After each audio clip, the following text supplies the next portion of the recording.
Task দেবো, ঠিক আছে? ওটা তোকে কমপ্লিট করতে হবে।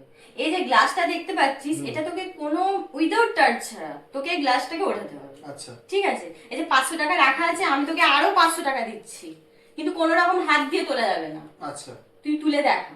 আচ্ছা, তুই যদি দেখাতে পারিস তাহলে তোর 1000 টাকা আজকে তোর। আমি গাড়িটাকে এরকম টানতেও পারি? না, আরো টানা চলবে না। টানা চলবে না, হাতে দেয়াই চলবে মানে না। বিনা গ্লাসটায় হাত লাগিয়ে হ্যাঁ, আমাকে তোকে 500 টাকা তুলতে তুলতে হবে। হবে। হ্যাঁ।